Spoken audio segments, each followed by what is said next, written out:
Come get your money. Pay Lake Carp Fishing with Donald Barrow.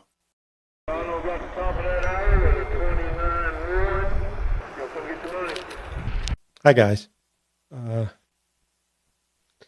Big shocker this morning to find out that I've got 500 subscribers. Uh, it, I saw it coming. I mean, it's been slow the last month because I have a lot of subscribers unexpectedly, and I know I can get 1,000 more, maybe non-carp fishermen or people who are just curious. I don't know how many carp fishermen there are. Uh, I know my subscriber base is in Indiana and North Carolina and South Carolina. Got a few in Georgia, and those are the people I know that fish the pay lakes that I fish. So I'm overwhelmed. I mean, to be frank, I can't I can't describe what I'm thinking because it just blows me away. I did I do this for fun a year ago, and in 7 more days or 8 more days, it'll be 1 year. Uh, I turned on a camera and just started recording. I got the camera for Christmas and I fumbled around and didn't make it a priority because honestly, I was probably intimidated. But it's a challenge, and I'm a technical guy. Uh, Maybe not now. I used to be as a network engineer. Uh, Now I am a manager, so I don't have any skills like that. But to be honest, though, uh, I was intimidated because it was a lot of things I've never done before. Uh, Never really recorded myself. Uh, I never edited or published anything, and it was kind of a challenge to just say, okay, let's uh, let's do it. And who's afraid of a challenge? I mean, we're carp fishermen. You're always challenging. So I just started talking about carp fishing, the baits I make, and what I was doing fishing, and it's kind of worked out for me. I got a lot to talk about, some future plans, what I think I'll do and what I won't do. I'm not in it for becoming YouTube famous. I'd rather be local lake popular. I like meeting people and helping people, and I'm enjoying the crap out of what I'm doing. Anybody who knows me knows I get a kick out of this, and I hope that stays. I mean, I love carp fishing. I love it. And honestly, sometimes the only time I get frustrated is when I'm filming and I'm worrying more about carp fishing than getting my baits out in competition. I know my brother-in-laws who fish with me and partners have looked and said, you know, put that camera away. We got to fish. We're in a tournament, and I get it. Uh, those who know me, I talk a lot at when we are pre-fishing at the when we're picking spots and we're doing the draw. The draw is when you pick your spots before you fish pay lake. And I'm Mr. Talkative. I'm walking around, socializing, enjoying uh, the guys that are there.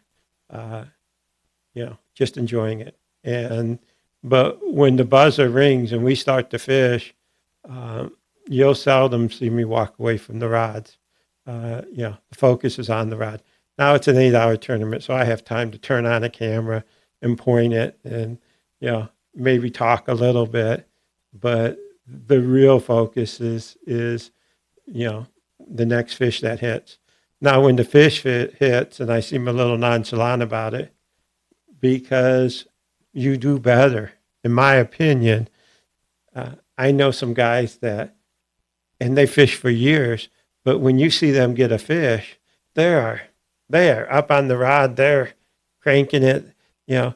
And I've always believed, I've fished a lot of different ways. Fly fishing is probably the best way I can equate this. Is if you're tense on the rod, uh, somehow it translates to the fish, in my belief. And I've seen guys all tense on the rod, getting worried, and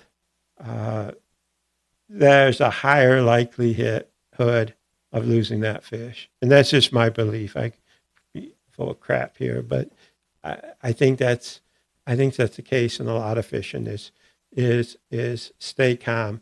And that's easy to say, but I've seen big fish, and in my mind I'm saying, it's not 20, it's a little fish.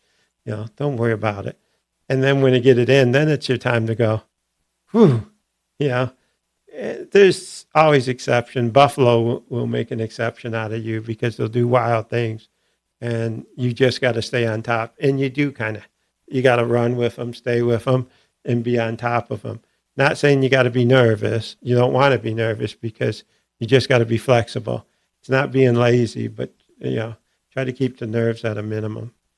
Uh, you know, Now I've sidetracked. I'll go back to what I started to do this video out, and I'll edit because I learned how to edit during this process, and that's great. I mean, when I started, I didn't know how to cut and paste, and when I tried it, it always messed up. I spent quite a few hours. Now it's an easy thing. I used to just go for one take, so I didn't have to cut the video and stitch it together. It's no big deal now, but it used to be.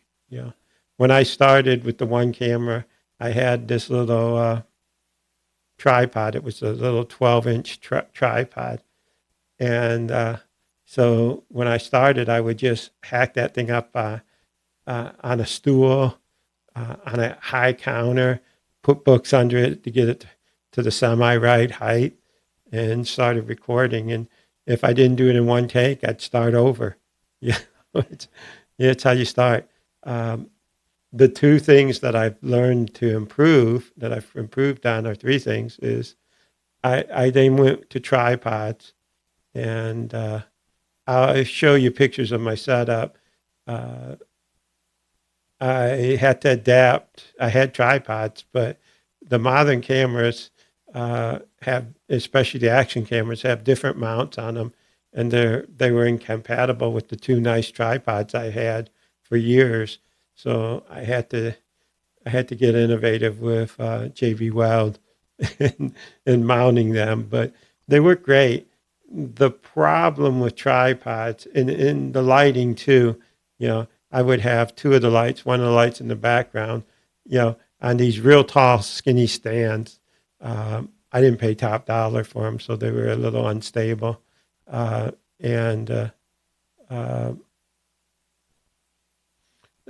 problem with all that equipment is it would get in the way. When you buy lights, and highly recommend it because I film after work, and right now it's almost dark, and I wouldn't be able to film. That didn't keep me when I first started. Some of my videos were just horribly dark until I got proper lighting. Then the early complaint, probably sometimes still is my voice, and hearing the voice and hearing what I was saying, and I mumble. So I went through quite a few gyrations to find the setup that works best for me. And I'm not going to run around and promote microphones because I pay for them, and why should I? No, I bought nicer microphones, and I tried different ones, and every microphone has a purpose, but I couldn't find one that fits them all. So bottom line, I have a microphone here that's mounted on a stand, and I don't fool around anymore. I use the same settings every time, and it works. You don't see the little, it's wired in, but I have a little sound box, and I adjust my voice just because it's important. If you're going to do a video, people have to hear you. And if you have a voice like mine, you need some top quality equipment because it's not made for video. So that's what we did there. We did lighting. I haven't done much for the camera because the camera is better than me, and it does a good job.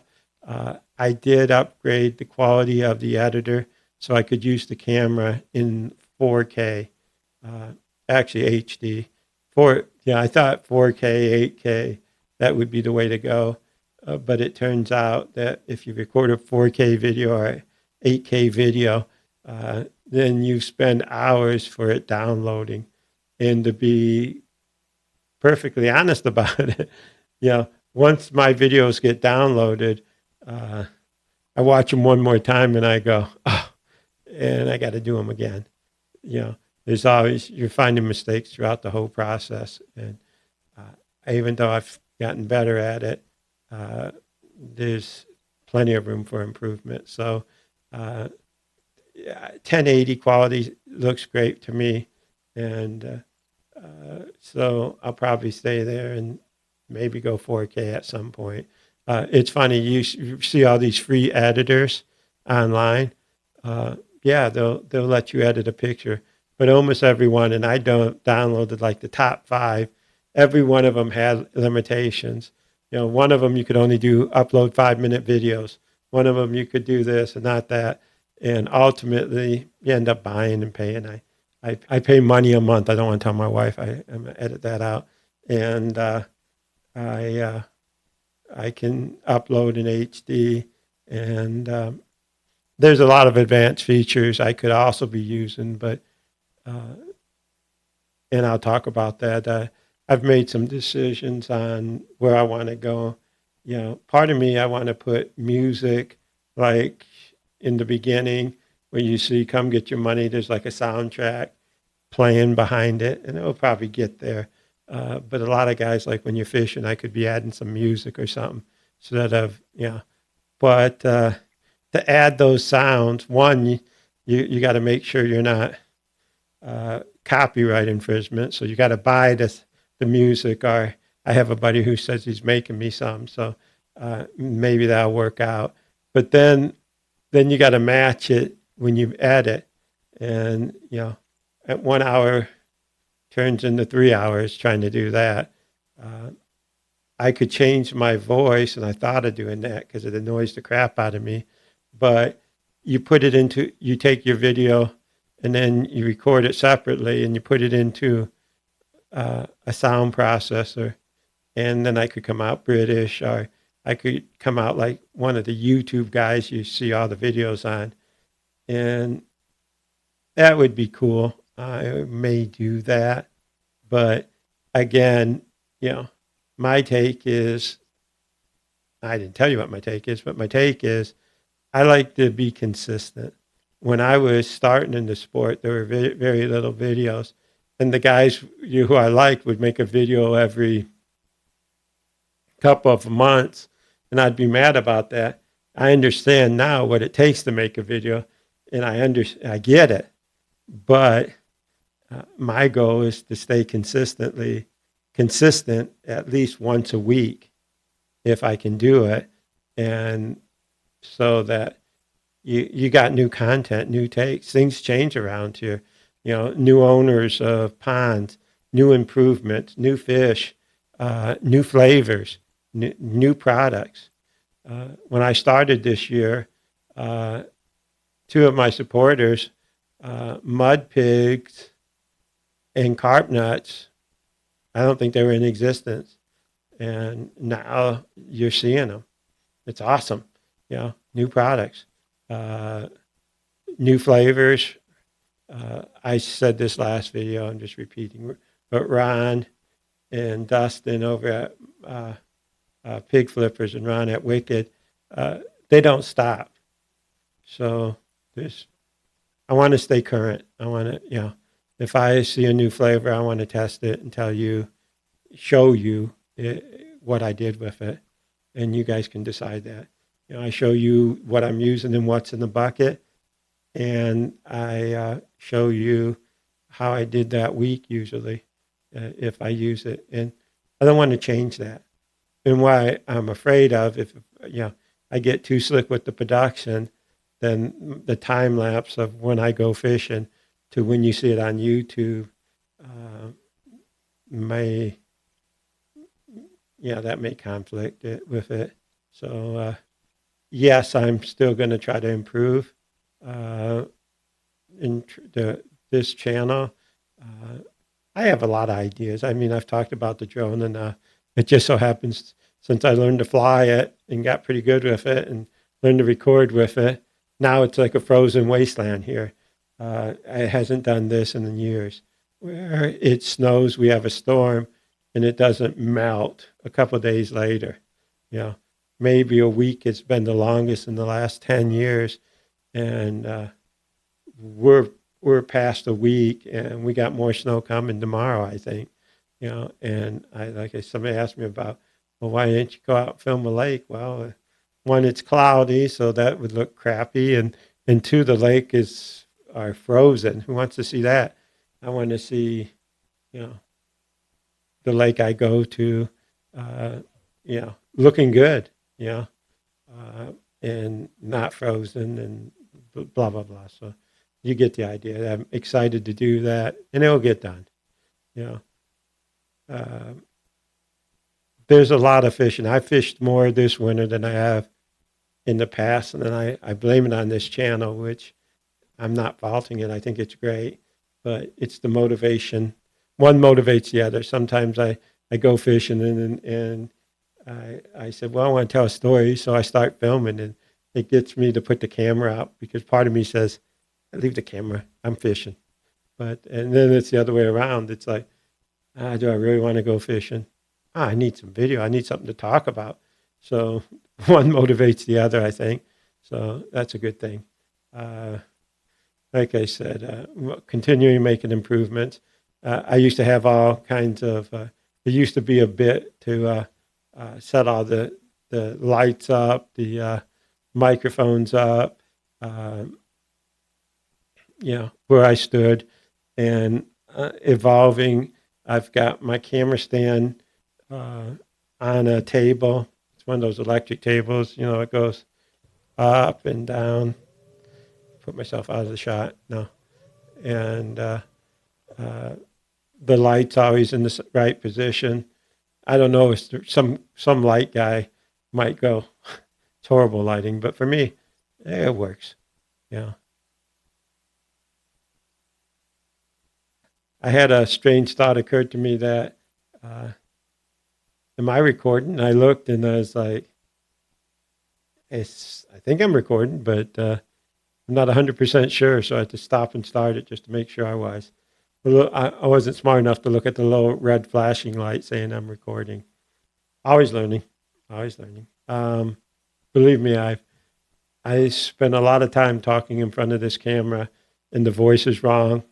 That video's gone. That I'd fly off the cuff here, and I can't tell you how many times I've made and re-recorded 2 or 3 times. And what I recorded the first time, maybe messed up with the sound or whatever. What I come out with 3, 4 recordings later is completely different. I get a little sidetracked, and I apologize for that, but that's what I do. Um, so I was telling you about everything's on this table, and I'm telling you all this in case somebody else wants to do what I'm doing. Uh, make it simple.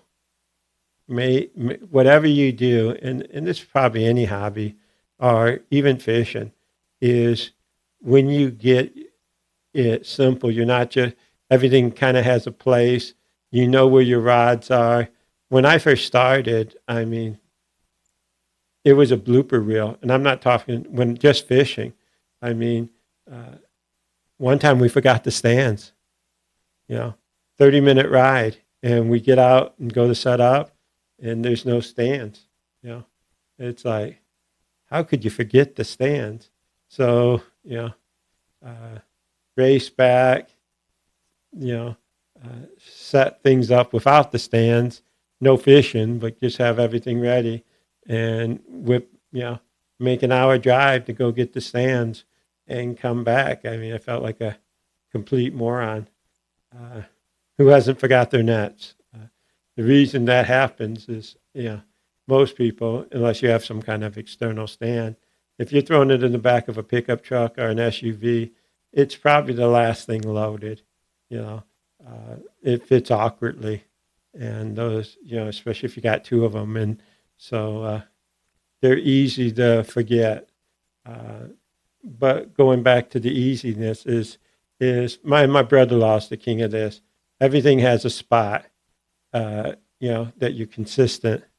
And it goes, like I said, with filming, it goes the same way with um, getting ready for fishing. If you have everything where you normally put it, for me, it's like the baits are on the right, they're in these containers, uh, you know, the stands are on the left, the chairs over the top of the stands, blah, blah, blah.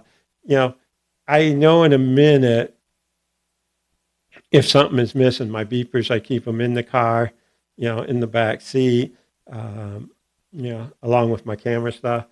Then when you're glancing at things, uh, you know, that am I missing something? The last check is in my back seat, and it's like, oh crap, I forgot the beepers. So I highly recommend when you're getting into this, and guys who fish for years know this is if you can keep it simple, or it's a peace of mind, and that's what I've adopted with this filming.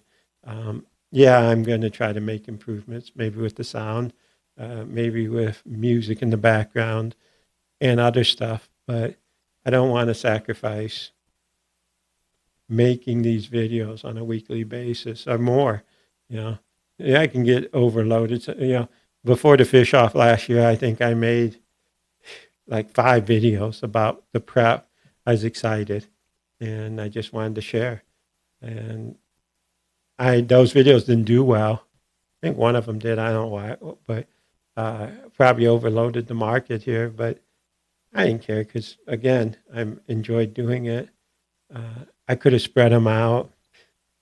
Yeah, I always try to do that. I've never really published a video that I didn't make in under a week, and usually it's just an hour. Like tonight, I'll put this thing out tonight, right after I shut the recorder off. I'll walk over to my PC and work a couple hours until I get it out. It's just excited, and it's the process. Get it out so people can see what's going on. I'm going to talk more about the subscribers and other stuff, and I have to set some stuff up in YouTube now. Not excited about that, but to turn on monetization. It used to be 1,000, now it's 500 subscribers, but you have to have people have to have watched within a year 3,000 hours. And I had no idea. I figured, oh crap, I'm in trouble there. It turns out I have almost 5,000 hours of watch time. So it just tells me how bad cable TV is right now. Is this they're spending that time watching me? But no, again, shocked, overwhelmed, godsmacked. The British have that word, and gobsmacked is all I can say. I have, really grateful. Thank you, everybody. I'm like, oh, I did want to make a big announcement before I wind this down. To me, it's a big announcement. I'm going to be fishing it's a teaser. I'm going to tell you about that later. Thank you, everybody. Bye now. If you enjoyed my video, please like and subscribe. And thank you. Appreciate it.